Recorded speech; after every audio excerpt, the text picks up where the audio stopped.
समस्त को मोर प्रीतिपूर्ण राभरा जय गुरु जनाए।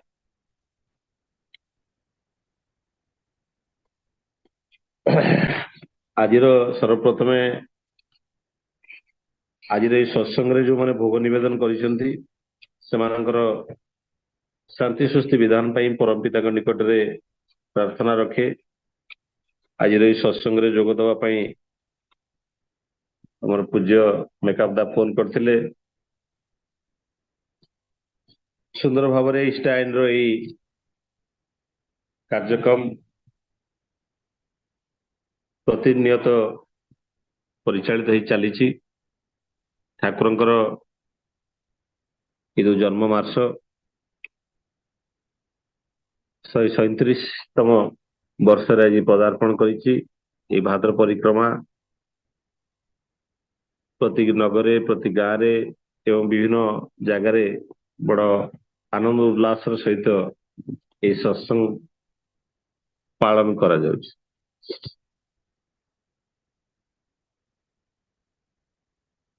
ठाकुरंकर दिव्य जीवन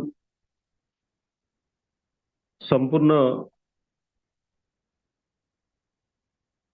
दिव्यतर भरा। मु आगुरी भी थरे कही ठाकुरंकर जो जीवन दुईटी जीवन अच्छी, गोटे सांसारिक जीवन आ गोटे ऐश्वर्य जीवन। ऐश्वरिक जीवन धारा भितरे तांकर से जीवन सत्ताटा से भली भावरे निर्वापित होइथिला एवं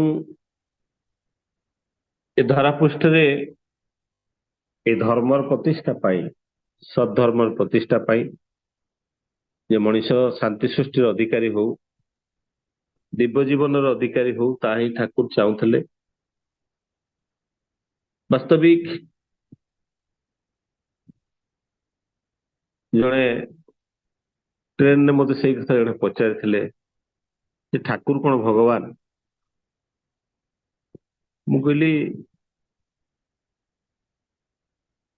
तापरे आउ थे पुणी मत पचारे आउ गोटे प्रश्न थिला जे रामचंद्र को आम भगवान कहूँ श्रीकृष्ण को आम भगवान कहूँ ठाकुर को विषय से भी जानती से कहले ठाकुर को भी जदि आम पुरुषोत्तम भगवान बोली कहू तो एमाने भी पूजा करती एमाने भी आराधना करती एमाने भी हाथ जोड़ी नमस्कार करती आउ पूजा पाठ करती तेरे एमाने क्या पूजा करती।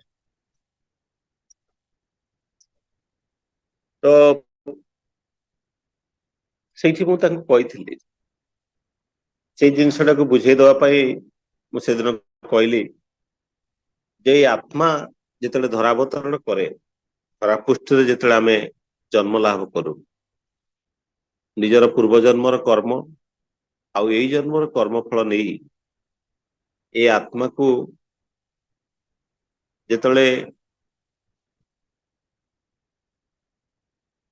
पाप कर्म से लिप्त होकर रहे ये आत्माटा जो शरीर धारण करें से शरीर माध्यम से पाप कर्म करे आमे देखू अनेक शरीर आमे धारण करिछे एवं समस्त शरीर माध्यम देखिए आमे जो कर्म करू कर्मर पछद पटरे सत्ता थाए सत्ता अस्तित्व सहायतार सब किछि करे गोटे बीइंग आउट बिकमिंग जा ठाकुर को गोटे लाइफ आउट ग्रोथ।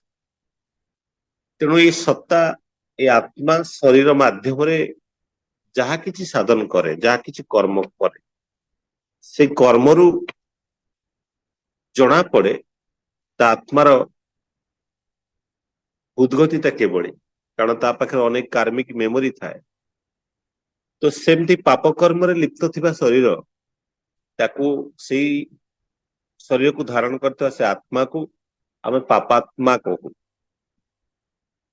जो से पुण्य कर्म करे सत्कर्म जदि से व्यक्ति निज जीवन टाक अतिवाहित करे से आम ताकू पुण्यात्मा को जितेबले किसी महान काम करे आत्मा जो से शरीर माध्यम अनेक महान काम करे ଯେମିତି ମହାତ୍ମା ଗାନ୍ଧୀ, ଗୋପବନ୍ଧୁ, କେମିତି ଅନେକ ମହାପୁରୁଷ ଅଛନ୍ତି ଯୋଉମାନେ ନିଜର ସ୍ୱାର୍ଥର ଉର୍ଦ୍ଧ୍ୱରେ ରହିକି ସେମାନେ ଅନେକଙ୍କର ସ୍ୱାର୍ଥ ପାଇଁ ଜୀବନଟାକୁ ବଳିଦାନ ଦେଇଛନ୍ତି। ତ ସେଇ ପ୍ରକାର ମଣିଷ ଏ ଧରାପୃଷ୍ଠରେ ବି ଆସନ୍ତି ଏବଂ ସେଇ ପ୍ରକାର ଆତ୍ମା ଧରାପୃଷ୍ଠରେ ଆସନ୍ତି। ତ ସେଇମାନଙ୍କୁ ଆମେ ମହାତ୍ମା ବୋଲି କହୁ। ଯେମିତି ମହାନ ସୁଭାଷ ବୋଷ ବି ଜଣେ ମହାତ୍ମା। ଏମିତି ଯେତେ କୀର୍ତ୍ତିମାନ ପୁରୁଷ ଆସନ୍ତି ଯୋଉମାନଙ୍କର ସେବାରେ ଧରାପୃଷ୍ଠ ରଞ୍ଜିତ ହୁଏ, ମଞ୍ଜିତ ହୁଏ, ସେଇମାନଙ୍କୁ ଆମେ ମହାତ୍ମା ବୋଲି କହୁ। କିନ୍ତୁ ଏମିତି ଅନେକ କିଛି ଆତ୍ମା ଆସନ୍ତି ଏଇ ମାନବ ଯୋନି ନେଇକି ସେମାନେ ଜନ୍ମ ନିଅନ୍ତି। ତ ସେମାନଙ୍କ ଜୀବନଟା ଦିବ୍ୟରେ ଭରିଥାଏ, ଦିବ୍ୟ ସ୍ୱଭାବ ଥାଏ, ଦିବ୍ୟତ୍ୱ ଦେବତାର ସ୍ୱଭାବ ଥାଏ, ଯୋଉମାନଙ୍କୁ ଆମେ ଦେବତା ବୋଲି କହୁ। ଯେମିତି କୃଷ୍ଣ, ଯେମିତି ରାମଚନ୍ଦ୍ର, ଯେମିତି ବୁଦ୍ଧ, କି ନହେଲେ ଶ୍ରୀ ଠାକୁର, ଯୋଉମାନଙ୍କ ଜୀବନ ଦିବ୍ୟତାରେ ଭରିଛି, ଦିବ୍ୟ ସ୍ୱଭାବରେ ପୂର୍ଣ୍ଣ, ଅଲୌକିକତାରେ ପୂର୍ଣ୍ଣ, ଏଇ ସବୁ ଜୀବନକୁ ଆମେ ଦେବାତ୍ମା ବୋଲି କହୁ। କିନ୍ତୁ ଏମାନେ ସବୁ ଯୋଉ ପରମ ଧାମରୁ ଆସିଛନ୍ତି, ଯୋଉ ପରମ ପରମା ପରମ ଆତ୍ମରୁ ଯୋଉ କିଛି ଉତ୍ପନ୍ନ ହେଇଛନ୍ତି, ଏ ସବୁର ମୂଳ ଉତ୍ସ ହଉଛି ପରମାତ୍ମା। ଠାକୁର ଥରେ ଆଲୋଚନା ପ୍ରସଙ୍ଗରେ ସେଇ କଥା କହୁଥିଲେ। ଠାକୁର କହିଲେ, ଠାକୁରଙ୍କୁ ଥରେ ଏଇ ସମାନ ପ୍ରଶ୍ନ ଠାକୁରଙ୍କୁ ବି ପଚରା ହେଇଥିଲା। ଠାକୁର କହିଲେ ଏଇ ଯୋଉ ଦେବତା ବା ଯୋଉମାନେ ଦିବ୍ୟାତ୍ମା, ତାଙ୍କ ପାଖରେ ଆମର ଏଇ ଯୋଉ ଆତ୍ମା ଜନିତ ଗୋଟେ କନସିୟସନେସ ଟା ଥାଏ, ଚେତନା ଥାଏ ଆମ ପାଖରେ। ମୋ ପାଖରେ ବି ଚେତନା ଅଛି, ଯୋଉ ଚେତନା ଦ୍ଵାରା ମୁଁ ଦାଦା କହିଲେ ବୋଲିକି ମୁଁ କନସିୟସ ହେଇକି କଥା ହେଇପାରୁଛି। ଶଶୀ ଭାଇ ଆ ପୂର୍ବରୁ କହୁଥିଲେ ସେଇ ଚେତନା ତାଙ୍କ ଭିତରେ ଅଛି ବୋଲି କହିପାରୁଥିଲେ। ତେଣୁ ଆମ ଭିତରେ ଗୋଟେ କନସିୟସନେସ ଅଛି, ସେଇ ଚେତନାଟା ଏଇ ଶରୀର ଭିତରେ ନିବିଦ୍ଧ। ଏଇ ଚେତନା ପୁଣି ଆମେ ଶାରୀରିକ ଚେତନା, ଆମେ ଯାହା ଆଖି ଦ୍ଵାରା ଦେଖିପାରୁଛୁ, ଭିଜୁଆଲ ସେନ୍ସେସନ, ଭିଜୁଆଲ କନସିୟସନେସ, ଆମେ କାନ ଦ୍ଵାରା ଶୁଣି ପାରୁଛୁ, ପାଟି ଦ୍ଵାରା ଖାଇ ପାରୁଛୁ, ସ୍ୱାଦ ଟେଷ୍ଟ କରିପାରୁଛୁ, ନାକ ଦ୍ଵାରା ଶୁଙ୍ଘି ପାରୁଛୁ, ଶରୀର ଦ୍ଵାରା ଅନୁଭବ କରିପାରୁଛୁ, ଏ ସବୁ ଆମର ଶାରୀରିକ ଚେତନା। ଏ ସମସ୍ତ କନସିୟସନେସ ପରେ ଯୋଉ ପାଞ୍ଚଟା ଚେତନାର କଥା ମୁଁ କହିଲି, ଫାଇଭ ସେନ୍ସ ଅର୍ଗାନ ଯୋଉ ଅଛି, ଏ ଫାଇଭ ସେନ୍ସ ଅର୍ଗାନ ପରେ ଆମର ଆଉ ଗୋଟେ ସେନ୍ସ ଅର୍ଗାନ ଅଛି, that is the spiritual consciousness। ଯେମିତି ଭିଜୁଆଲ କନସିୟସନେସ, ଆଇର ଗୋଟେ କନସିୟସନେସ ଅଛି, ଇୟର କାନର ଗୋଟେ କନସିୟସନେସ ଅଛି, ଟଙ୍ଗ ର ଗୋଟେ ଅଛି, ନୋଜ ର ଅଛି, ସ୍କିନ ର ଅଛି, ଏ ସବୁ କନସିୟସନେସ। ଏଇ ଯୋଉ କନସିୟସନେସ ଚେତନା ଅଛି, ଇଏ ଶାରୀରିକ ଚେତନା, ଏ ଶରୀର ଦ୍ଵାରା ଆମେ ଅନୁଭବ କରିପାରୁ। ତେଣୁ ଏଇ ଯୋଉ ଚେତନା ଠାକୁର କହୁଛନ୍ତି ଯେ ପ୍ରତ୍ୟେକ ମଣିଷ ପାଖରେ ଏଇ ଚେତନା ଗୁଡାକ ଅଛି, ପ୍ରତ୍ୟେକ ଜୀବାତ୍ମା ପାଖରେ ଏ ଶରୀରର ଆନୁଭୂତିକ ଚେତନା ତା ଭିତରେ ଅଛି। କିନ୍ତୁ ଯେତେବେଳେ ପରମପିତା ପରମ ପୁରୁଷ ଯେତେବେଳେ ଶରୀର ଧାରଣ କରିକି ଆସନ୍ତି, ଆମେ ଜାଣିଛୁ ଯେ ପରମାତ୍ମା ହଉଛନ୍ତି ସେଇ, ସେ ହଉଛନ୍ତି ଆଜନ୍ମା, ତାଙ୍କର ଜନ୍ମ ନାହିଁ କି ମୃତ୍ୟୁ ନାହିଁ, ଆତ୍ମାର ବି ଜନ୍ମ ନାହିଁ କି ମୃତ୍ୟୁ ନାହିଁ। ମାନେ କୌଣସି ଜୋନି ଦେଇକି ସେ ଜନ୍ମ ନିଅନ୍ତିନି, ଜୋନି ଦେଲେ ଜନ୍ମ ନେଲା ମାନେ ସେ ମଣିଷ ହେଇକି ଜନ୍ମ ନିଅନ୍ତି, ସେ ଦେବାତ୍ମା ହେଇପାରନ୍ତି, ପୁଣ୍ୟାତ୍ମା ହେଇପାରନ୍ତି, ମହାତ୍ମା ହେଇପାରନ୍ତି, ପାପାତ୍ମା ହେଇପାରନ୍ତି। ତ ଆମେ ଏଇ ଯୋଉ ଶରୀର ଭିତରେ ଆମ ଯୋଉ ଚେତନା ଅଛି, ଏ ଶାରୀରିକ ଚେତନାରେ ଆମେ ନିବଦ୍ଧ। ଆମ ଭିତରେ ଧର ଦାଦା ଏଠି ମୋ ସାମ୍ନାରେ କେଇ ଜଣ ଦାଦା ବସିଛନ୍ତି, ତାଙ୍କ ପେଟ ଭିତରେ କଣ ପେନ ହଉଛି, ସେ କଣ ଅନୁଭବ କରୁଛନ୍ତି, ତାଙ୍କର କନସିୟସନେସ ଟାକୁ ମୁଁ ଅନୁଭବ କରିପାରିବିନି, କାରଣ ତାଙ୍କର କନସିୟସନେସ ତାଙ୍କ ଶରୀର ଭିତରେ ନିବିଦ୍ଧ। ସେଇ କନସିୟସନେସ ଟାକୁ ମୁଁ ଦେଖିକି ଜାଣିପାରେ, କିନ୍ତୁ ମୁଁ ଫିଲ୍ କରିପାରିବିନି। ତାଙ୍କ ଆଖି କି ଧର ପେନ୍ ହଉଛି, ସେ ପେନ୍ ଟାକୁ ମୁଁ ଅନୁଭବ କରିପାରିବି, କାରଣ ତାଙ୍କର ସେଇ କନସିୟସନେସ ତାଙ୍କ ଭିତରେ ନିବିଦ୍ଧ। ତେଣୁ ମୁଁ ମୋ ବ୍ୟକ୍ତିଗତ ଚେତନା ଭିତରେ ମୁଁ ନିବିଦ୍ଧ। କିନ୍ତୁ ଯେତେବେଳେ ଦେବାତ୍ମା ଆସନ୍ତି, ଯୋଉମାନଙ୍କ ଭିତରେ ଦିବ୍ୟତ୍ୱ ଭରି ରହିଥାଏ, ସେ ଦେବାତ୍ମା ମାନଙ୍କ ଭିତରେ ବିଶ୍ଵ ଚେତନା ତାଙ୍କ ଭିତରେ ଥାଏ। ତେଣୁ ଠାକୁର ସେଟା ଆଲୋଚନା ପ୍ରସଙ୍ଗରେ କହିଛନ୍ତି, ଯଦି କିଏ ପଢିଥିବେ ଜାଣିଥିବେ, ୟୁନିଭର୍ସିଆଲ କନସିୟସନେସ ତାଙ୍କ ଭିତରେ ଥାଏ, ବିଶ୍ଵ ଚେତନା। ତାପରେ ସମସ୍ତଙ୍କର ଏଇ କନସିୟସନେସ ଟା ଯେତେବେଳେ ସେମିତି ପରମ ପୁରୁଷ ପରମ ପିତା ଆସନ୍ତି ସେ ଚେତନାଟାକୁ ଅନୁଭବ କରିପାରନ୍ତି। ମତେ ଧର କଷ୍ଟ ହଉଛି, ସେ କଷ୍ଟଟାକୁ ସେ ଅନୁଭବ କରିପାରନ୍ତି, କାରଣ ତାଙ୍କ ଭିତରେ ବିଶ୍ୱ ଚେତନାଟା ସଞ୍ଜୀବିତ ହେଇକି ଥାଏ। ସେଇଥିପାଇଁ ମନେ ପଡେ ସେଇ ଯୋଉ ମାନେ ଯେତେବେଳେ କାଳିଶ୍ୱେଷ୍ଠି ମା ଯେତେବେଳେ କହିଲେ ଯେ ମ୍ୟୁନିସିପାଲିଟି କୁକୁରକୁ ପିଟିକି ତା ବାଡେଇ ଦେଲେ ତା ମୁଣ୍ଡ ଫାଟିଗଲା ଆଉ ରକ୍ତ ଧାର ଧାର ବୋହିଗଲା, ଏଇ କଥା ଶୁଣିକି ଠାକୁରଙ୍କ ଆଖିରୁ ମଧ୍ୟ ନାକରୁ ଲୁହ ଧାର ଧାର ବୋହିବା ଆରମ୍ଭ କଲା।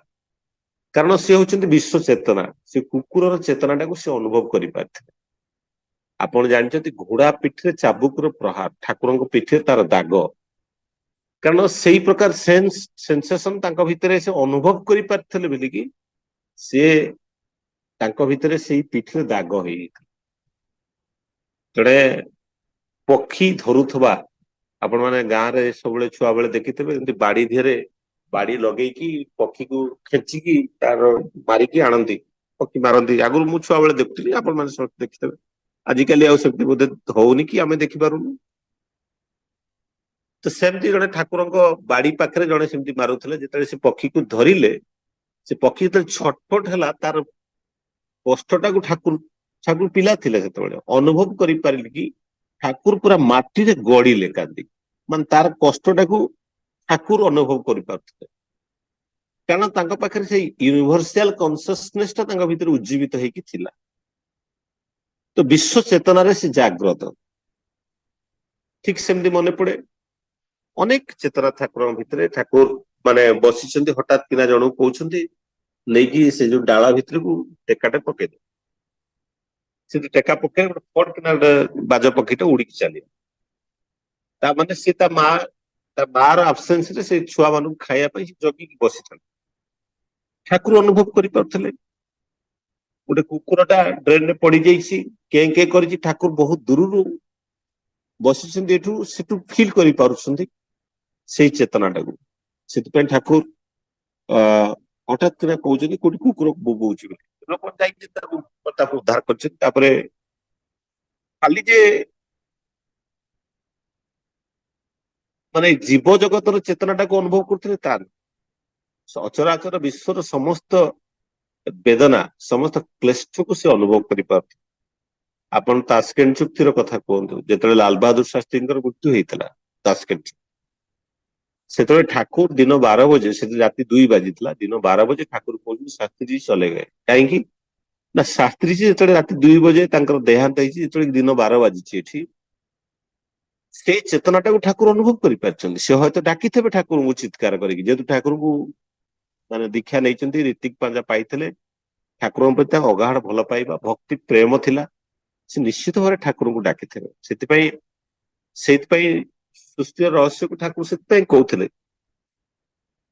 ଏ ଜିଅନ୍ତା ପୃଥିବୀଟା ହଉଛି ଶବ୍ଦର ଘନାୟିତ ରୂପ। ଶବ୍ଦ ଏକ କମ୍ପନ, ତ ସେଇ କମ୍ପନରୁ ସବୁ କିଛି ସୃଷ୍ଟି। ଆଉ ପୁଣି ଠାକୁର କହୁଛନ୍ତି ଆମେ ସମସ୍ତେ ହଉଛନ୍ତି ସେ ଶବ୍ଦର ଘନାୟିତ ରୂପ, ତେଣୁ ଆମ ଭିତରେ ବି ସେଇ ଶବ୍ଦର କମ୍ପନ ଅଛି, ଠାକୁରଙ୍କ ଭିତରେ ବି ସେଇ କମ୍ପନ ଅଛି। ପୁଣି ଠାକୁର କହୁଛନ୍ତି call of your sound reaches to me because I am the sound. କାହିଁକି ନା ମୁଁ ହଉଛି because I am the sound, ମୋ ଭିତରେ ସେଇ ମାନେ ଚେତନାଟା ମୋ ଭିତରେ ସେଇ ଭିତରେ ଅଛି। The sound, the call of your sound reaches to me because I am the sound. ତେଣୁ ସେଇ ଚେତନାଟାକୁ ସେ ଅନୁଭବ କରିପାରୁଥିଲେ ବୋଲି, ସେଥିପାଇଁ ସେ ବିଶ୍ୱ ଚେତନାଟା ତାଙ୍କ ଭିତରେ ରହିଥିଲା। ସେଥିପାଇଁ ଠାକୁର ଶୋଇଛନ୍ତି 7 ଫୁଟର ସେ ଖଟ ଉପରେ, ଅପରଘୋଷ ଠାକୁରଙ୍କୁ ଥାପୁଡି ଦେଉଛନ୍ତି ସେଇ କମ୍ପନରେ କମ୍ପାୟିତ କରିବା ପାଇଁ। ସେ କମ୍ପନ ଭିତରେ ସେ ପୁଣି ଶୋଇପଡନ୍ତି ଏବଂ ହଠାତ୍ କିନା ଠାକୁର କହୁଛନ୍ତି ଆମି ଅଛି, ଆମି ଅଛି, ଆମି ଅଛି। ଏବଂ ତାପରେ କହୁଛନ୍ତି ଜାହାଜଟା ବୁଡି ଯାଉଥିଲା ଆଣ୍ଟାର୍କଟିକ ମହାସାଗରରେ, ତେଣୁ ତାକୁ ଉଦ୍ଧାର ପାଇଁ ଲୋକମାନେ ଚିତ୍କାର କରୁ ଏବଂ ଏଇଠି ବସିକି ଠାକୁର ଜାଣିପାରୁଛନ୍ତି ସେ କଥା। ତେଣୁ ଠାକୁରଙ୍କ ଭିତରେ ଯେ ବିଶ୍ୱ ଚେତନା ଥିଲା, ଠାକୁର ଯେ ଦେବମୟ, ଆମ ତାଙ୍କ ପାଖରେ ସେ ଦୈବ୍ୟତ୍ୟ ଥିଲା, ଏବଂ ଠାକୁର ମଧ୍ୟ ସେୟା କହୁଥିଲେ ଏଇ ଯୋଉ ୟୁନିଭର୍ସାଲ କନସିୟସନେସ ଟା ଏଇ ଶରୀର ମାଧ୍ୟମରେ ଯୋଉ ଅନୁଭବ କରିପାରନ୍ତି ସେମାନେ ହଉଛନ୍ତି ଦେବତା। ଏବଂ ସେ ଦେବତା କାହାକୁ ପୂଜା କରନ୍ତି ନା ସେ ପରମ ସତ୍ତାକୁ ବା ପରମାତ୍ମା ଯୋଉଠୁ ସବୁ କିଛି ସୃଷ୍ଟି। ଏବଂ ସେଇ ସୃଷ୍ଟିର ରହସ୍ୟକୁ ଯଦି ଆମେ ଦେଖୁ, ମୁଁ ଅନେକ ଥିଓରିର କଥା ପଢିଛି।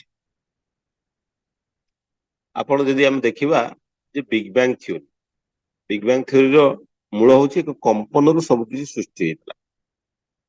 ଯଦି କିଏ ପଢିଥିବେ ଆପଣ ଜାଣିଥିବେ ଯେ କମ୍ପନରୁ ସବୁ କିଛି ସୃଷ୍ଟି ହେଇଥିଲା। ଏକ ଭୟଙ୍କର ଏକ କମ୍ପନ ହେଇଥିଲା, ଯୋଉ କମ୍ପନ ଭିତରୁ ସବୁ କିଛି ସୃଷ୍ଟି ହେଇଥିଲା। ଏବଂ ଯଦି ସେଇ ଥିଓରିକୁ ଦେଖାଯାଏ, ସେ କମ୍ପନ ହେଇକି କଣ ହେଇଥିଲା ନା ଗୋଟେ ଅଣ୍ଡା ଥିଲା। ସେ ଅଣ୍ଡା କମ୍ପନ ଦ୍ୱାରା ଭାଙ୍ଗିଗଲା, ଭାଙ୍ଗି ଯାଇକି ତା ଭିତରୁ ସବୁ ବାହାରି, ମାନେ ବିଗ ବ୍ୟାଙ୍ଗ ଥିଓରିର କନସେପ୍ଟଟା, ସେ ଅଣ୍ଡାଟା ଫାଟିଗଲା। ସେ ଯୋଉ ଅଣ୍ଡାଟାର ନାଁ ହଉଛି କସ୍ମିକ ଏଗ। ମାନେ ଏଇ ଯୋଉ କସ୍ମିକ ଏଗ ଟା ଥିଲା, କସ୍ମିକ ଅଣ୍ଡା, ସେ ଅଣ୍ଡା ଭିତରୁ ସବୁ କିଛି ଫାଟିକି ସବୁ ବିଶ୍ୱ ଦୁନିଆ ଟା ତିଆରି ହେଇଛି।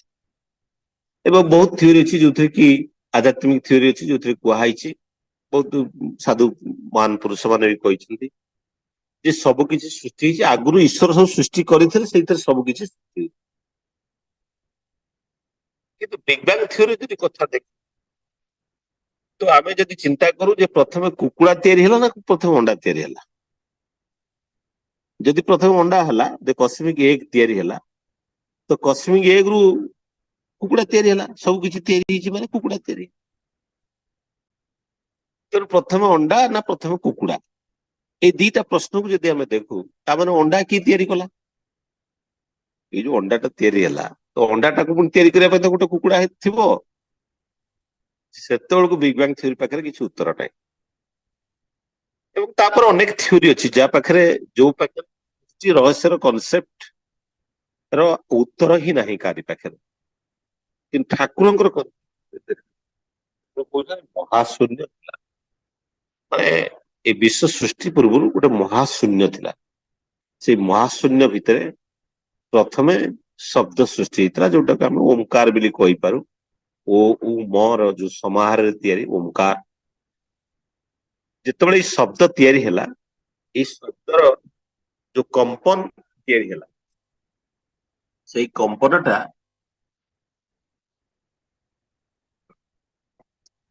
ଏଇ ଯୋଉ ଶବ୍ଦର କମ୍ପନ ଟା ଯୋଉ ତିଆରି ହେଲା, ସେଇ କମ୍ପନ ଟା ଯେତେବେଳେ ତିଆରି ହେଲା ଯୋଉ ଶବ୍ଦ, ତେଣୁ ଯେତେବେଳେ ମୁଁ ଏବେ କଥା କହୁଛି ମାନେ ଶବ୍ଦ ତିଆରି କରୁଛି। ତ ଏଇ ଶବ୍ଦ ତିଆରି କରିବା ପାଇଁ କିଛି କମ୍ପନର ଆବଶ୍ୟକ ପଡୁଛି, ଯାହା ମୋ ଜୀବ ଦ୍ଵାରା ତଳ ତଳ ଓଠ କିମ୍ବା ଉପର ଇଏ ଉପରେ ମୁଁ କମ୍ପନ ଦେଇକି ମୁଁ କଥା କହିପାରୁଛି। ତେଣୁ ଏଇ ଶବ୍ଦକୁ ସୃଷ୍ଟି କରିବା ପାଇଁ ଗୋଟେ କମ୍ପନର ଆବଶ୍ୟକ ପଡେ। ତେଣୁ ସେଇ ଯୋଉ କମ୍ପନ, ସେଇ କମ୍ପନ ଟା ପ୍ରଥମେ ତିଆରି ହେଇଥିଲା, ଯୋଉ କମ୍ପନରୁ ଶବ୍ଦ ତିଆରି ହେଇଥିଲା, ସେଇ କମ୍ପନ ଟା ଆଦି କମ୍ପନ।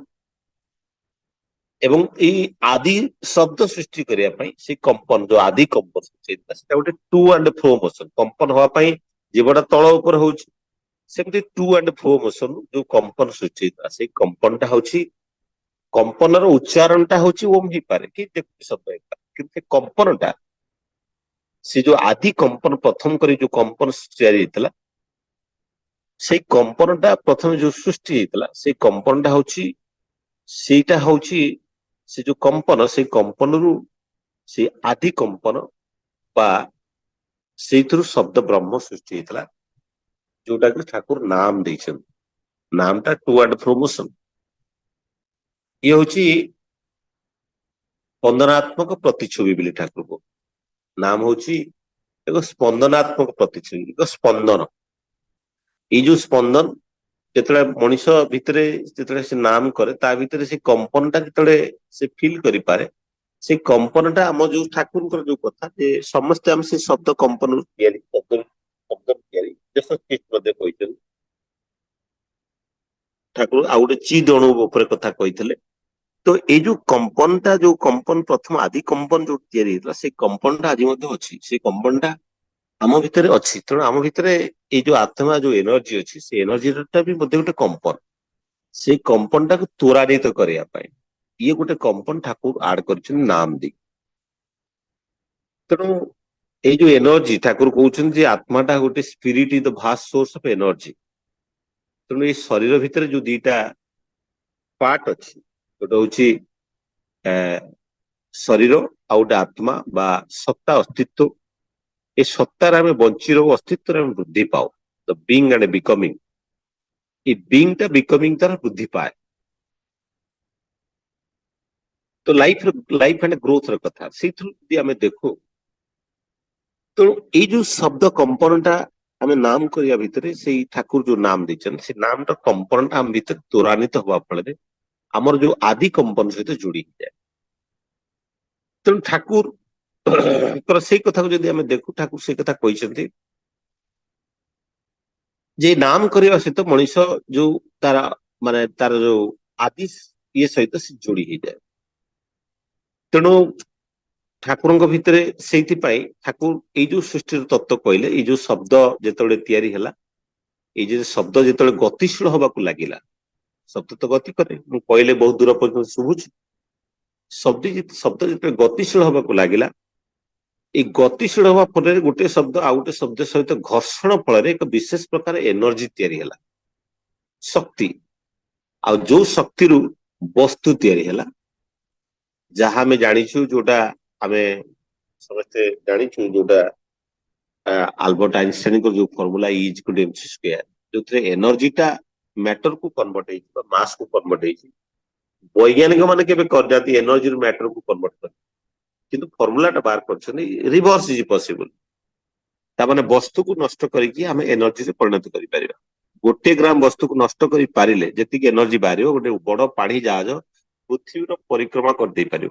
ଏତିକି ଶକ୍ତି ତା ଦେହରୁ ନିର୍ଗତ ହବ। ସେଥିପାଇଁ ସୂର୍ଯ୍ୟଙ୍କ ପାଖରୁ ପ୍ରତିନିୟତ ଯୋଉ ଏନର୍ଜି ବାହାରୁଛି, ଯାହା ଠାକୁର କହୁଥିଲେ ଯେ ପ୍ରତି ମାନେ ଠାକୁରଙ୍କର ଯେତେବେଳେ ସୃଷ୍ଟି ମାନେ ଜନ୍ମ ରହସ୍ୟରେ ଠାକୁର କହିଛନ୍ତି ଯେ ସୂର୍ଯ୍ୟଙ୍କ ମଧ୍ୟସ୍ଥଳ ଦେଇକି ସେ ପ୍ରବେଶ କଲେ, ଅନେକ ଗ୍ରହ ଗ୍ରହ ଆଦି ତାଙ୍କୁ ମାନେ ଦେଇକି ଆସୁଥିଲେ, ଅନେକ ଦେବାଦେବୀ ତାଙ୍କୁ ମନା କରୁଥିଲେ।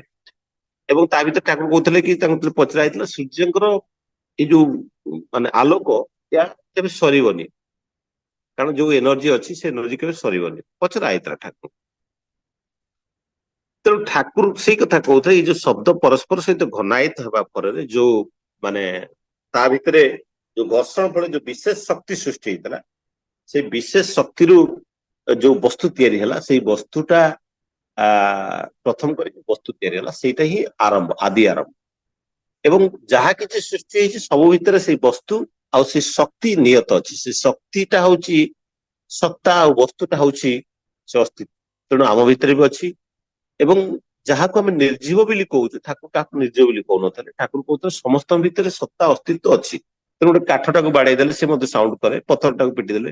ତ ଠାକୁର ସେଥିପାଇଁ କେଷ୍ଟଦାକୁ କହୁଥିଲେ ଯେ ଏମିତି କିଛି ଭାଷା ତିଆରି କରାଯାଇପାରେ ଯୋଉ ଭାଷା ଦ୍ଵାରା ପ୍ରତ୍ୟେକ ପୃଥିବୀର ପ୍ରତ୍ୟେକ ବସ୍ତୁ ସହିତ ଆମେ କଥା ହେଇପାରିବା। ତେଣୁ ସେଇ ଭାଷାଟା ଆ ବୋଧେ ଠାକୁର ନାମ ହିଁ ଦେଇଛନ୍ତି। ସେ ନାମ ମାଧ୍ୟମରେ ଠାକୁର ତ ଏଇଭଳି କାହାକୁ ନ ପାଇଲେ ଗଛ ମୂଳେ ନାମ କରିବାକୁ କହିଛନ୍ତି। ଏବଂ ଜଣେ ଭାଇ ଯେତେବେଳେ ଗଛ ମୂଳେ ନାମ କରିଛନ୍ତି, ଗଛ ଡାଳ ନଇଁ ପଡିଛି, କାରଣ ସେ ପରମ ପିତାଙ୍କ ନିର୍ଦ୍ଦେଶ, ନଇଁ ପଡିଛି ସେ ନାମ ପଡେ। ତାମାନେ ଇଏ ନାମର କମ୍ପନଟା ସମସ୍ତଙ୍କ ଭିତରେ ଏଇ ଇଏ ହଉଛି ଯୋଉ ଭାଷା, ଯୋଉ ଶବ୍ଦ, ଯୋଉ ଶବ୍ଦ ଦେଇକି ପ୍ରତ୍ୟେକ ମଣିଷ ପ୍ରତ୍ୟେକ ଅସ୍ତିତ୍ୱ ଭିତରେ ସେଇ ଶବ୍ଦର କମ୍ପନ ତାକୁ କରାଯାଇ ପାରିବ। ତେଣୁ ଏଇଟାକୁ ଯଦି ଆମେ ଭଲ ଭାବରେ ଦେଖୁ, ବୁଝୁ, ଯଦି ସେଇଠୁ ଜଣା ପଡେ ଯେ ଠାକୁରଙ୍କର ମାନେ ସେ ଦିବ୍ୟ ଜୀବନର କଥା ଏବଂ ଠାକୁରଙ୍କର ଏଇ ଯୋଉ ମାନେ ଯୋଉ କଥା, ଯୋଉ ସୃଷ୍ଟି ରହସ୍ୟର କଥା ଯେତେବେଳେ ଠାକୁର କହୁଛନ୍ତି, କସ୍ମିକ କ୍ରାଡେଲ ବୋଲି ଗୋଟେ ପୁସ୍ତକରେ, କସ୍ମିକ କ୍ରାଡେଲ ବୋଲିକି ଗୋଟେ ପୁସ୍ତକ ଯୋଉଥିରେ ଠାକୁରଙ୍କ ଏଲିଜାବେଥ କାର୍ମେଲ ବୋଲିକି ଜଣେ ସାଇଣ୍ଟିଷ୍ଟ ଯିଏକି ଲେଖିଥିଲେ ଯେ Shri Thakur is the observer and a creator of this universe, and he can understand, he can see the atom and hyper atom. Atom ତ ଆମକୁ ଦେଖିବାର ଶକ୍ତି ନାହିଁ, ଠାକୁର ଦେଖିପାରନ୍ତି। ତେଣୁ ଏଇ କ୍ରମରେ ମଧ୍ୟ ମନେ ପଡେ କୃଷ୍ଣପ୍ରସନ୍ନ ଭଟ୍ଟାଚାର୍ଯ୍ୟ ଯେତେବେଳେ ଠାକୁରଙ୍କ ପାଖକୁ ପ୍ରଥମ କରିକି ଆସିଥିଲେ, ଯେତେବେଳେ ସେ ଆସିଥିଲେ ପ୍ରଥମେ ଯେତେବେଳେ ଠାକୁରଙ୍କୁ ପଚାରିଲେ, ତାଙ୍କୁ ଯେତେବେଳେ ଟ୍ରେନରେ, ସେ ଆପଣ ସମସ୍ତେ ଜାଣିଥିବେ ସେ ସୋଲାବଲାର କଥା, ମାନେ ଜୀବନ୍ତ ଭଗବାନର କଥା ତାଙ୍କୁ କହିଥିଲେ।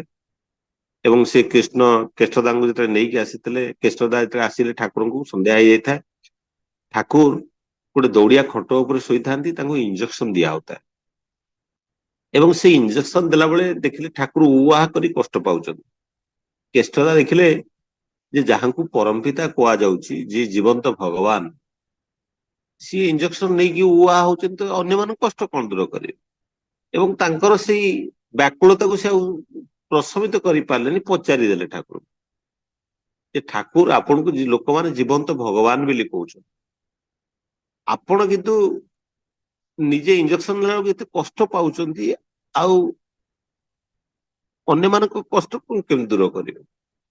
ସେତେବେଳେ ଠାକୁର ଦୂରରେ ଗୋଟେ ସେ ଜଙ୍ଗଲ ଗଛ ଥାଏ, ଗଛଟା ତାର ଗୋଟେ କୋରଡ ହେଇଯାଇଥାଏ, ସେ ପବନ ହେଲେ ନଇଁ ପଡେ ଏବଂ ପୁଣି ସେ ଉପରକୁ ଉଠେ। ଯେତେବେଳେ ଉଠେ ବହୁତ କଷ୍ଟରେ ଉଠୁଥିବ, ତାର ବି ବେଦନା ଅଛି, ସେ କେଁ କରିକି ଯେତେବେଳେ ଉଠେ, ସେତେବେଳେ ଠାକୁର ସେଇ ଗଛ ଆଡକୁ ହାତ ଦେଖେଇ କହୁଛନ୍ତି, ସେ ଯୋଉ ଗଛର ଶବ୍ଦଟାକୁ ଶୁଣିପାରୁଛୁ।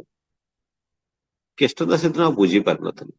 ସେ କହିଲେ ମୁଁ ତ ପଚାରୁଛି ଆପଣ ଠାକୁର କି ନାହିଁ, ଆଉ ଆପଣ କେମିତି କଷ୍ଟ ପାଉଛନ୍ତି, ଆପଣ ଯଦି ଭଗବାନ ଆପଣ ନିଜେ କେମିତି ଏତେ କଷ୍ଟ ପାଉଛନ୍ତି। ଏବଂ କେଷ୍ଟଦା ସେଦିନ ଆଉ ତାଙ୍କର ପ୍ରଶ୍ନର ଉତ୍ତର ସେଦିନ ପାଇପାରିଲେନି, ସେ ବୁଝିପାରିଲେନି ତାର ଉତ୍ତରଟା। ବାସ୍ତବିକ ତାହା ଥିଲା ଠାକୁରଙ୍କର ଉତ୍ତର। ତାମାନେ ଏ ବିଶ୍ୱର ସମସ୍ତ ବେଦନାକୁ ସେ ନିଜ ଭିତରେ ଅନୁଭବ କରିପାରନ୍ତି ଏବଂ ସେଥିପାଇଁ ସେ ଏଇ ଯୋଉ ଲୌକିକ ଶରୀରରେ ଜନ୍ମ ନେଲେ ମଧ୍ୟ ତାଙ୍କ ପାଖରେ ସେ ଅଲୌକିକତା ଥିଲା, ସେ ସମସ୍ତଙ୍କର ବେଦନାକୁ, ସେ କଷ୍ଟକୁ ଅନୁଭବ କରିପାରନ୍ତି। ଜଣେ ପାମିଷ୍ଟ ଯେତେବେଳେ ଠାକୁରଙ୍କ ପାଖକୁ ଆସିଲେ, ଠାକୁରଙ୍କୁ କହିଲେ ଯେ ଠାକୁର ଆପଣଙ୍କ ଜାତକରେ ଅଛି ଆପଣଙ୍କୁ ନେଫ୍ରୋଲୋଜିକାଲ ଡିଜିଜ ହବ। ଠାକୁର କହିଲେ ଏଠୁ ଭଲ କି ଦେଖ, ମତେ ପାରାଲିସିସ ଡିଜିଜ ହଉଥିବ। ସେଠୁ ସେ କହିଲେ ନାଇଁ ତ, ମୁଁ ଦେଖୁଛି ନେଫ୍ରୋଲୋଜିକାଲ ପ୍ରୋବ୍ଲେମ ଆପଣଙ୍କ ଜାତକରେ ଅଛି, ଦେଖେଇବ ଏବେ। ଠାକୁର କହିଲେ ନାଇଁ, ମୋ ପାଖକୁ ଏବେ ବହୁତ ପାରାଲିସିସ ପେସେଣ୍ଟ ଆସୁଛି ଏବଂ ଯୋଉମାନଙ୍କୁ ମୁଁ ମାନେ ତାଙ୍କ ପାରାଲିସିସ ଦୂର କରିବା ପାଇଁ ଆଶୀର୍ବାଦ ଦେଇ ଦେଇ ମୁଁ ବର୍ତ୍ତମାନ ଧୀରେ ଧୀରେ ପାରାଲିସିସ ପେସେଣ୍ଟ ହବାକୁ ଯାଉଛି। ତେଣୁ ମୋର ପାରାଲିସିସ ପ୍ରୋବ୍ଲେମ ଥିବ, ନେଫ୍ରୋଲୋଜିକାଲ ପ୍ରୋବ୍ଲେମ ନଥିବ। କାରଣ ଯିଏ ସେ ଜାତକର ନିର୍ମାତା, ଯିଏ ଜାତକକୁ ସବୁ କିଛିର, ଏ ଆଷ୍ଟ୍ରୋଲୋଜିର, ଏ ବିଶ୍ୱର ନିୟନ୍ତା, ଯିଏ ଗ୍ରହ ନକ୍ଷତ୍ର ଆଜି ଯାହାଙ୍କ ନିର୍ଦ୍ଦେଶରେ ପରିଚାଳିତ ହୁଅନ୍ତି, ସିଏ ଗ୍ରହର ପ୍ରୋବ୍ଲେମରେ ତାଙ୍କର ଡିଜିଜ ହବ। ସିଏ ତ ଏଇ ତାଙ୍କର ଏଇ ଲୌକିକ ଶରୀରରେ ସେ ଅଲୌକିକ ଖେଳ। ତେଣୁ ଲୋକ ଯେତେବେଳେ ସେ ଜନ୍ମ ନେଇଛନ୍ତି ଧରାପୃଷ୍ଠରେ, ମାନବ ଜନ୍ମ ଧାରଣ କରିଛନ୍ତି, ତେଣୁ ସେ ସବୁ କିଛିକୁ ତାରି ଭିତରେ ସେ ବୁଝେଇ ଦବା ପାଇଁ ଠାକୁର ତା ହିଁ ମାନେ ଇଏ କରିଛନ୍ତି, ବାସ୍ତବିକତା ଆଉ କିଛି ନାହିଁ। ତେଣୁ ଯଦି ଠାକୁରଙ୍କର ସେଇ ଦିବ୍ୟ ଜୀବନକୁ ଯଦି ଆମେ ଦେଖୁ, ଏଇ ଯୋଉ କିଛି କଥା ମୁଁ କହୁଥିଲି, ଏଇ ଯୋଉ ମାନେ ସୃଷ୍ଟି ତତ୍ଵର କଥା, ଇଏ ଠାକୁରଙ୍କର ତତ୍ଵକୁ ଯଦି ଦେଖାଯାଏ, ଠାକୁର ଯାହା କହୁଥିଲେ, ଯାହା ବୃଦ୍ଧିପ୍ରାପ୍ତ ହେଇ ତାହା ହିଁ ରହିଛି, ତାହା ହଉଛି ବ୍ରହ୍ମ। ସେଇ ବ୍ରହ୍ମ ଯୋଉଟା ଯୋଉଟା ପ୍ରଥମ ଯୋଉ କମ୍ପନରୁ ସୃଷ୍ଟି ହେଇଥିଲା, ସେଇ କମ୍ପନ ଆଜି ବଢି ବଢିକି ମଧ୍ୟ ସେଇ ଆଦି କମ୍ପନ ସହିତ ଯୋଡି ହେଇକି ଅଛି। ତେଣୁ ଏଇ ଯୋଉ ଜିନିଷକୁ ଯଦି ଆମେ ଦେଖୁ, ଏ ସମସ୍ତ ଭିତରେ ଠାକୁର ଯେ ପରମ ବିଜ୍ଞାନୀ, ସେଇଥିରୁ ହିଁ ଜଣା ପଡେ। ତେଣୁ ଠାକୁର ତାରି ଭିତରେ ଅନେକ କଥା କହିଛନ୍ତି। ସୃଷ୍ଟି ତତ୍ତ୍ୱ ମୁଁ ତ ଦେଖିଛି ଯେ ଅନେକ ଆହୁରି ବି ଗୋଟେ ଯୋଡେ କସ୍ମିକ ଥିଓରି ଅଛି, ତାକୁ ବି ମୁଁ ପଢିଛି, କିନ୍ତୁ ଠାକୁରଙ୍କ ତତ୍ତ୍ୱଟା ବହୁତ ରିଲିଭାଣ୍ଟ ଲାଗେ। କାରଣ ଡାରୱିନଙ୍କର କନସେପ୍ଟ ସହିତ, ଡାରୱିନଙ୍କର କନସେପ୍ଟଟା ଯାହା ଥିଲା, ଯାହା ଯେ ପ୍ରଥମେ ଆକ୍ୱାଟିକ ଆନିମଲରୁ ସବୁ ସୃଷ୍ଟି ହେଇଥିଲା, ପାଣି ଜଳଚର ପ୍ରାଣୀ ପ୍ରଥମେ ତିଆରି ହେଇଥିଲେ ଏବଂ ସେଇ ଭିତରେ ଯଦି ଦେଖାଯାଏ ଯୋଉ ମତ୍ସ୍ୟ ଅବତାର କଥା କି କଚ୍ଛପ ଅବତାର କଥା, ତାପରେ ବରାହ, ଏ ମତ୍ସ୍ୟ କଚ୍ଛପ ହଉଛନ୍ତି ଆକ୍ୱାଟିକ ଆନିମଲ। ତାମାନେ ଏ ମାଛ ଜାତୀୟ ଯୋଉ ପାଣିରେ ଯୋଉ ଏକକୋଷୀ ପ୍ରାଣୀ ସୃଷ୍ଟି ହେଇଥିଲା, ଯୋଉଟା ଆମେ ଜାଣିଛୁ ବିଷ୍ଣୁଙ୍କର ପାଣି ଉପରେ ଶୋଇଛନ୍ତି, ଲକ୍ଷ୍ମୀ ତାଙ୍କର ପାଦ ସେବା କରୁଛନ୍ତି, ତାଙ୍କର ନାଭିରୁ ଯୋଉ ବ୍ରହ୍ମ ସୃଷ୍ଟି ହେଇଛନ୍ତି, ବ୍ରହ୍ମା ସୃଷ୍ଟି ହେଇଛନ୍ତି, ଯିଏକି ସୃଷ୍ଟିକର୍ତ୍ତା ସୃଷ୍ଟି ସେ ପାଣି ଭିତରେ। ତେଣୁ ଇଏ ମଧ୍ୟ ବୈଜ୍ଞାନିକ କାରଣ ଦେଖିଲେ ଇଏ ମଧ୍ୟ ସେ ଆକ୍ୱାଟିକ ମାନେ ପାଣି ଭିତରୁ ହିଁ ସବୁ କିଛି ସୃଷ୍ଟି ହେଇଛି ବୋଲି କି ଜଣା ପଡେ। ତାପରେ ଦେଖାଯାଏ ଯେ ତାପରେ ଯୋଉ ମାନେ ମତ୍ସ୍ୟ କଚ୍ଛପ ଅବତାର ଯୋଉଟା ଅଛି, ଇଏ ଆକ୍ୱାଟିକ ଆନିମଲ, ପାଣିରେ। ତାମାନେ ସେଇ ସମୟରେ ସୃଷ୍ଟି ହେଇଥିବା ସମସ୍ତ ଜୀବ ଭିତରୁ ହୟତ ମାଛଟା ସବୁଠୁ ଚାଲାକ ଥିବ ଏବଂ ତାର ଜ୍ଞାନ, ତାର ବୁଦ୍ଧି ଏତେ ପ୍ରଖର ଥିବ, ସେ ଗୋଟେ ଅବତାର ବୋଲିକି ଧରା ହେଇଛି। କଚ୍ଛପ ତାପରେ ଥିବ, କାରଣ ସେ ତାର ନିଜର ସୁରକ୍ଷା ପାଇଁ ବିଭିନ୍ନ ବ୍ୟବସ୍ଥା ଅଛି ତାର। ଆଉ ଯୋଉ ବରାହ ଅବତାର, ସେ ହଉଛନ୍ତି ଡୁଆଲ ଆମ୍ଫିବିଆନ୍ସ, ତାମାନେ ଜଳଚର ଆଉ ସ୍ଥଳଚର ଦୁଇ ଜାଗାରେ ରହିପାରନ୍ତି। ନରସିଂହ ଅବତାର ଯେତେବେଳେ ଆସିଛନ୍ତି ସେଇ ପ୍ରକାର ମଣିଷ ସେଇ ପ୍ରକାର ଜୀବ ଥିବ ଯେତେବେଳେ ମାନେ ଗୋଟେ ପ୍ରକାର ମାନେ ଅଧା ମଣିଷ ଅଧା ସିଂହ, ତ ସେଇ ପ୍ରକାର ଜୀବସତ୍ତା ଥିବ। କାରଣ ଆପଣ ଯଦି ଦେଖିବେ ଏଇ ପୁରାଣ ଶାସ୍ତ୍ରକୁ ଯଦି ବୈଜ୍ଞାନିକ ଦୃଷ୍ଟିକୋଣ ଯଦି ଦେଖିବେ, ଏ ସବୁ ପଛରେ ବିଜ୍ଞାନ ଅଛି, ତାହା କେବଳ ସେ ପରମ ବିଜ୍ଞାନ ହିଁ ଜାଣିପାରନ୍ତି। ତେଣୁ ସେଇ ବିଜ୍ଞାନ ଭିତରେ ଯଦି ଆମେ ଦେଖୁ, ସେଥିପାଇଁ ସେଥିପାଇଁ ଠାକୁରଙ୍କର ଏଇ ଯୋଉ ବିଧାନ ଯଦି ଆମେ ସେଟା ଦେଖୁ, ଇଏ ଭିତରେ ଠାକୁର ତାହା ହିଁ କହିବା ପାଇଁ ଚାହିଁଛନ୍ତି। ଏଇ ଯୋଉ ମାନେ ଯୋଉ ସୃଷ୍ଟି ମାନେ ନରସିଂହ ଅବତାର ପର୍ଯ୍ୟନ୍ତ ମୁଁ ଯାଇଥିଲି, ଏବଂ ନରସିଂହ ଅବତାର ପରେ ଠାକୁର କହୁଛି ଏ ତ ସତ୍ୟ ଯୁଗର କଥା, ଏ ତ ସତ୍ୟ ଯୁଗର କଥା। ଏବଂ ଏଇ ସତ୍ୟ ଯୁଗରେ ଆମେ ବ୍ରହ୍ମା ବିଷ୍ଣୁ ମହେଶ୍ୱରର କଥା କହୁ, ଠାକୁର କହୁଛନ୍ତି ଯେ ବ୍ରହ୍ମା ବିଷ୍ଣୁ ମହେଶ୍ୱର ହଉଛନ୍ତି ସୃଷ୍ଟିର ତତ୍ତ୍ୱ। ଏମିତି ରକ୍ତ ମାଂସଧାରୀ କୌଣସି ଦେବତା ଧରାପୃଷ୍ଠରେ ନଥିଲେ। ତେଣୁ ଯଦି ରକ୍ତ ମାଂସଧାରୀ ପ୍ରଥମ କରି କୌଣସି ଦେବତା ଧରାପୃଷ୍ଠରେ ଜନ୍ମ ନେଇଛନ୍ତି, ସେ ହଉଛନ୍ତି ରାମଚନ୍ଦ୍ର। ତା ପୂର୍ବର ଯୋଉ ସତ୍ୟ ଯୁଗରେ ଯାହା ଥିଲା ଏଇଟା ଇଭଲ୍ୟୁସନ, ମାନେ ଇଏ ହଉଛି ଏଇ ଯୋଉ ପରିବର୍ତ୍ତନ ହେଇ ଆସିଛି ଇଭଲ୍ୟୁସନ। ଆଉ ଏଇ ଇଭଲ୍ୟୁସନ ମାନେ ବିବର୍ତ୍ତନ। ତ ଠାକୁର କହୁଛନ୍ତି ଏ ବିବର୍ତ୍ତନର ମାନେ ପୂର୍ଣ୍ଣ ବିବର୍ତ୍ତିତ ରୂପ ହଉଛନ୍ତି ଶ୍ରୀ ଶ୍ରୀ ଠାକୁର। ତେଣୁ ଏଇ ଯୋଉ ବିବର୍ତ୍ତନ ହେଇ ଯୋଉ ଆଜି ଏକ ମଣିଷରେ ପହଞ୍ଚିଛି, ଯେତେବେଳେ ରାମଚନ୍ଦ୍ର ହଉଛନ୍ତି, ରାମଚନ୍ଦ୍ରଙ୍କ ସମୟ ଆପଣ ଦେଖିଥିବେ ବାଘ ମାନେ ଯୋଉ ଭାଲୁ ମାଙ୍କଡ, ତା ମାନେ ପ୍ରକୃତି ସହିତ ମଣିଷ ସେମିତି ମିଶିକି ଥିଲା। ଆପଣମାନେ ସମସ୍ତେ ଜାଣିଛନ୍ତି ହନୁମାନର କଥା। ହନୁମାନ ମାନେ ଏମିତି ଲାଞ୍ଜ ଥିବା ମଣିଷ ଥିଲେ, ଏବଂ ସେମାନେ ଥିଲେ ଦ୍ରାବିଡିଆନ, ଯାହା ସୃଷ୍ଟିର ନିୟମରେ ଯୋଉ 4 ପ୍ରକାର ପ୍ରଜାତିର ମଣିଷ ଥିଲେ, ଆର୍ଯ୍ୟ, ଦ୍ରାବିଡ, ମଙ୍ଗୋଲିଆନ ଆଉ ନିଗ୍ରୋ। ଏ ତ ନିଗ୍ରୋ ମଙ୍ଗୋଲିଆନ ଏ ତ ସାଉଥ ଆଫ୍ରିକା, ଆମେରିକା ଏଇ ସବୁ ଅଞ୍ଚଳରେ ଥିଲେ। କିନ୍ତୁ ଉତ୍ତର ମେରୁ ଅଞ୍ଚଳରେ ଯୋଉ ଆର୍ଯ୍ୟ ସମାଜ ଥିଲେ, ଆର୍ଯ୍ୟମାନ ଥିଲେ, ସେମାନେ ଯେତେବେଳେ ଏଇ ମାନେ ସେଠିକାର ଉତ୍ତର ମେରୁ ଅଞ୍ଚଳରେ ଯେତେବେଳେ ଭୟାବହ ଥଣ୍ଡା ହେଲା, ଯୋଉଠିକି ସେମାନଙ୍କୁ ଜୀବନ ଧାରଣ କରିବାଟା କଷ୍ଟ ହେଇପଡିଲା, ଯାହା ଫଳରେ ସେମାନେ ଯେତେବେଳେ ଫେରି ଆସିଲେ ଭାରତର ସେ ସିନ୍ଧୁ ଅବବାହିକାରେ ଯୋଉଠି ଜୀବନ ଯାପନ କରୁଥିଲେ, ଯାହା ପରେ ତାକୁ ଆମେ ସିନ୍ଧୁ ସଭ୍ୟତା ବା ଯୋଉ ସିନ୍ଧୁ ସଭ୍ୟତା ବୋଲି କୁହାଯାଉଥିଲା। ଏବଂ ସେଇ ସମୟରେ ସେମାନଙ୍କର ଚଳନୀ ଯାହା ଥିଲା ସେଟାକୁ ମାନେ ତାର ପୂର୍ବରୁ ମଧ୍ୟ ଯୋଉ ଚଳନୀ ଥିଲା, ସେ ସବୁ ଚଳନୀକୁ ସନାତନ ସଂସ୍କୃତି ଥିଲା। ଏଇ ଯୋଉ ସିନ୍ଧୁ ଅବବାହିକାରେ ଅବସ୍ଥିତ କରିଥିବା ତାକୁ ଜୟଗୁରୁ ହିନ୍ଦୁ ଧର୍ମ ବୋଲି ଜୟଗୁରୁ କୁହାଗଲା। ହିନ୍ଦୁ ଧର୍ମ ବୋଲି ଆନନ୍ଦ ସେମିତି ଭାଇ କିଛି ଟିକେ ଆପଣ ଧର୍ମ ଅଡିଓ ବନ୍ଦ ନଥିଲା, ଆର୍ଯ୍ୟ କରନ୍ତୁ। ସଂସ୍କୃତି। ଏଇ ଯୋଉ ଆନନ୍ଦ ଆର୍ଯ୍ୟ ଭାଇ ଟିକେ ସଂସ୍କୃତି, ଆପଣ ଅଡିଓ ବନ୍ଦ କରନ୍ତୁ। ଏ ଯୋଉ ଆର୍ଯ୍ୟ ସଂସ୍କୃତି ଥିଲା, ସେ ଆର୍ଯ୍ୟ ସଂସ୍କୃତି ଭିତରେ ସେଥିପାଇଁ ମୋର ମନେ ପଡେ ଯେତେବେଳେ ମାନେ ଏଇ ଯୋଉ ରାଷ୍ଟ୍ରୀୟ ସ୍ୱୟଂସେବକ ସଂଘର ଯିଏ ମୁଖ୍ୟ ସଞ୍ଚାଳକ ଥିଲେ, ଯେତେବେଳେ ସେ ଠାକୁରଙ୍କ ପାଖକୁ ଆସିଥିଲେ, ଏବଂ ଯେତେବେଳେ ସେ ଆସିଥିଲେ ସେଇ ସମୟରେ ସେ ଯେତେବେଳେ କହିଲେ ଯେ ମୁଁ ଗୋଟେ ହିନ୍ଦୁ ମହାସଭା ଗଠନ କରୁଛି, ସେତେବେଳେ ଠାକୁର ତାଙ୍କୁ କହିଥିଲେ ଯେ ନାଇଁ ତୁମେ ସେଟାକୁ ନାଁ ବଦଳି ଦେଇକି ଆର୍ଯ୍ୟ ମହାସଭା କରିଦିଅ, କାରଣ ଆର୍ଯ୍ୟ ଭିତରେ ସମସ୍ତେ ଆସିବେ। ତ ଯୋଉ ଆର୍ଯ୍ୟ ସଂସ୍କୃତି ଭିତରେ ରାମଚନ୍ଦ୍ରଙ୍କର ଜନ୍ମ ହେଇଥିଲା, ଶ୍ରୀକୃଷ୍ଣଙ୍କର ଜନ୍ମ ହେଇଥିଲା, କିନ୍ତୁ ହନୁମାନ ଥିଲେ ଦ୍ରାବିଡିଆନ କଲଚର। ତେଣୁ ସେତେବେଳେ ଯୋଉ ଯୁଦ୍ଧ ଗୁଡାକ ହଉଥିଲା, ବାଳି ସହିତ ଯୋଉ ଯୁଦ୍ଧ ହେଇଥିଲା, ଏଇ ସବୁ ଜିନିଷ ହଉଛି ଏଇ ଆର୍ଯ୍ୟ ଦ୍ରାବିଡିଆନ ହଉଛନ୍ତି ଇଣ୍ଡିଆର ଯୋଉ ତାମିଲନାଡୁ ପଟରେ ଯୋଉମାନେ ଥିଲେ, ମାନେ ଶ୍ରୀଲଙ୍କାର ଯୋଉମାନେ ଥିଲେ, ଏମାନେ ସବୁ ଦ୍ରାବିଡିଆନ କଲଚର। ଏମାନେ ହଉଛନ୍ତି ମୂଳ ସଂସ୍କୃତି, ଭାରତର ପ୍ରଥମ ଅଧିବାସୀ ଥିଲେ। ଏ ଆର୍ଯ୍ୟ ସଂସ୍କୃତି ତାପରେ ଆସିଥିଲେ। ତାକୁ ସେଥିପାଇଁ କହୁଥିଲେ ଆର୍ଯ୍ୟ ଗୋଷ୍ଠୀ କଥା, ଯେ ଆର୍ଯ୍ୟ ସଂସ୍କୃତି ବା ଆର୍ଯ୍ୟ ଗୋଷ୍ଠୀକି ଯୋଉମାନେ ମାନିକି ଚଳନ୍ତି, ସେଇମାନେ ତ ଆର୍ଯ୍ୟ ଗୋଷ୍ଠୀ। ସେଇ ଧାରାକୁ ମାନିକି ଚଳିବାଟା ହଉଛି ଆର୍ଯ୍ୟ ଗୋଷ୍ଠୀର ଧାରା। ତେଣୁ ଠାକୁର କହୁଥିଲେ ଯୋଉ ଆର୍ଯ୍ୟ ସଂସ୍କୃତିର କଥା, ତାକୁ ସେଥିପାଇଁ କହୁଥିଲେ ଆର୍ଯ୍ୟ ସଭା ବୋଲିକି ନାଁ ଦିଅ। ସେ ମାନି ନଥିଲେ, ହିନ୍ଦୁ ମହାସଭା ବୋଲି ନାଁ ଦେଇଥିଲେ। ଏବଂ ପର ମୁହୂର୍ତ୍ତରେ ଆପଣ ମାନେ ଯେତେବେଳେ ମାନେ ଯୋଉ ଦଙ୍ଗା ହେଇଥିଲା ଆପଣ ଜାଣିଥିବେ, ଯେତେବେଳେ ବାଂଲାଦେଶ ଉପରେ ଯେତେବେଳେ ବର୍ମା ଉପରେ ଯେତେବେଳେ ଆକ୍ରମଣ ହେଲା, ଏଇ ସବୁ କଥା ଯେତେବେଳେ ଦେଖାଯାଏ, ଏ ସବୁ ଜଣା ପଡେ ଯେ ଠାକୁର କାହିଁକି କହୁଥିଲେ ଯେ ଆର୍ଯ୍ୟ, ତାର ନାଁଟା ଆର୍ଯ୍ୟ ମହାସଭା ବୋଲିକି ଦିଆଯାଉ।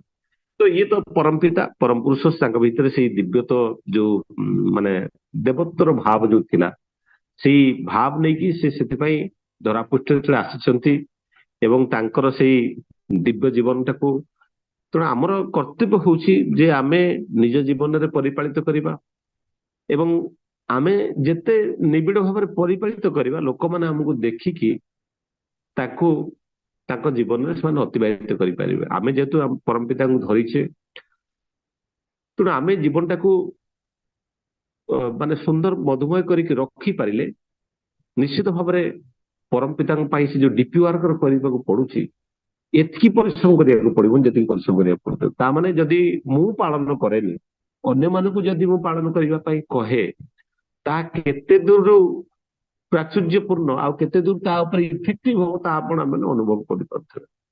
ଠାକୁରଙ୍କର ସେଇ କଥାକୁ ଯେତେବେଳେ ମୁଁ ଅକ୍ଷରେ ଅକ୍ଷରେ ପାଳନ କରେନି, ମୁଁ ଅନ୍ୟମାନଙ୍କୁ କହେ ଏମିତି ଏମିତି ଠାକୁରଙ୍କର ବିଧାନ ଅଛି, that is the philosophy of life, ସେଇ ଜୀବନ ଧାରାକୁ ଯେତେବେଳେ ଅନ୍ୟ ପାଖରେ ପ୍ରତିପାଦିତ କରେ, ତାହା ଏକ ହାସ୍ୟାସ୍ପଦ ଜିନିଷ।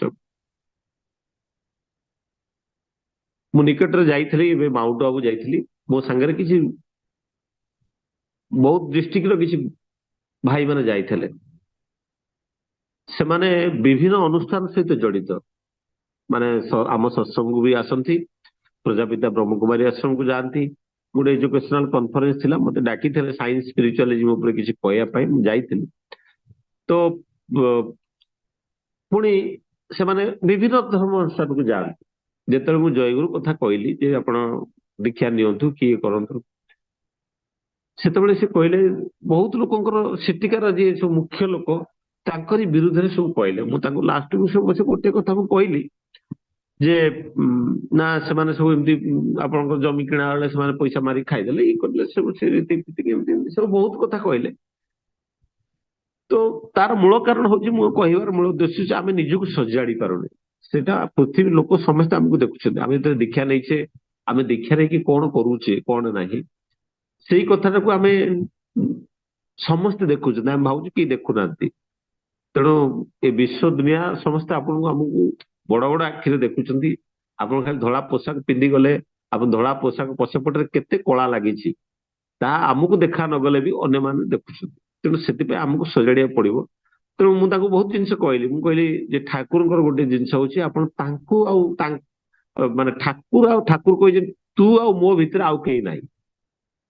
ତେଣୁ ଠାକୁର ଆଉ ମୋ ଭିତରେ ଆଉ କେହି ନାହିଁ। କିନ୍ତୁ କେହି ନାହିଁ ତ କହିଲେ, କେହି ନାହିଁ ତ ମୁଁ ଯାଇକି ଡାକୁଛି କେମିତି ଦୀକ୍ଷା ନେବା ପାଇଁ ଯାଚନା କରୁଛି, ମୁଁ ଡାକୁଛି ନା। ତେଣୁ ମୁଁ ଯେତେବେଳେ ଡାକୁଛି ମୋ ଜୀବନରେ ସେଇଟା, ସେ ଯେପର୍ଯ୍ୟନ୍ତ ସେ ଠାକୁରଙ୍କର ସେଇ ଫିଲୋସଫିଟାକୁ ନ ବୁଝିଛି ସେ ପର୍ଯ୍ୟନ୍ତ ମତେ ହିଁ ଦେଖିବ। ଠାକୁରଙ୍କୁ ତ ସେ ଦେଖିନି, ଠାକୁରଙ୍କ ବିଷୟ ତ ଜାଣିନି, ମୋଠୁ ଯୋଉ ଶୁଣୁଛି ମୋ ଜୀବନରେ କେତେ ପ୍ରତିପାଦିତ କରୁଛି, ସେଇଟା ହଉଛି ବହୁତ ଇମ୍ପୋର୍ଟାଣ୍ଟ। ତ ଇଏ ହଉଛି ଠାକୁରଙ୍କର ସେଇ ଦିବ୍ୟ ଲୀଳାର କଥା। ସେଇ ଲୀଳାଟାକୁ ଆମେ ଆମ ଭିତରେ ସେଇ ଦିବ୍ୟତାକୁ ଅନୁଭବ କରିବା। ମୁଁ ଅନେକ ଲୋକଙ୍କୁ ଦେଖିଛି ଯେ ଯୋଉମାନେ କଣ୍ଟାଏ କଣ୍ଟାଏ ପାଳନ କରନ୍ତି, ସେମାନେ ଅବଶ୍ୟ ମାନେ ବହୁତ ଧାରା ଭିତରେ ସେମାନେ ବଡ ପାଞ୍ଜାଧାରୀ ନୁହନ୍ତି କି, କିନ୍ତୁ ଠାକୁରଙ୍କୁ ବହୁତ ନିବିଡ଼ ଭାବରେ ଭଲ ପାଆନ୍ତି ଏବଂ ଜୀବନରେ ପ୍ରତିନିୟତ ଲିଭାନ୍ତି। ଏବଂ ସେଇମାନଙ୍କ ଜୀବନକୁ ଦେଖିକି ଅନେକ ମାନେ ପ୍ରେରଣା ପୃଷ୍ଟ ହୁଅନ୍ତି ଏବଂ ଦୀକ୍ଷା ନେବା ପାଇଁ ଆସନ୍ତି। ଯାହା ମାନେ ସେଦିନ ଆ ଆମର ଯେତେବେଳେ ଦାଦା କହୁଥିଲେ ଯେ ସମୟ ଆସିବ ଯେତେବେଳେ କେବଳ ସମସ୍ତେ ଠାକୁର ଠାକୁର ହଉଥିବେ, ସବୁବେଳେ ସତ୍ସଙ୍ଗ ସତ୍ସଙ୍ଗ ହଉଥିବେ। ଯେତେବେଳେ ଅବିନି ଯେତେବେଳେ ଆଚାର୍ଯ୍ୟ ହେଇଯାଇଥିବ, ସେତେବେଳେ ଅବିନ୍ଦାଙ୍କ ଟାଇମ ଆଚାର୍ଯ୍ୟ ଦେବ ସମୟରେ, ସେତେବେଳେ ଲୋକମାନଙ୍କୁ ଆଉ ଦେଖିବା ପାଇଁ ବୁଝିବାକୁ ପଡିବନି, ଲୋକମାନେ ସମସ୍ତେ। ସେଥିପାଇଁ ଆମକୁ ସେଇଭଳି ଭାବରେ ନିଜକୁ ଗଢିବାକୁ ପଡିବ। ପୁଣି ଠାକୁର କହୁଛନ୍ତି ଯେତେବେଳେ ପୃଥିବୀର ଯେତେବେଳେ ଅତି କଷ୍ଟ ସମୟ ଆସିଯିବ, ସତ୍ସଙ୍ଗୀ ଏକମାତ୍ର ସାହାରା ଥିବ।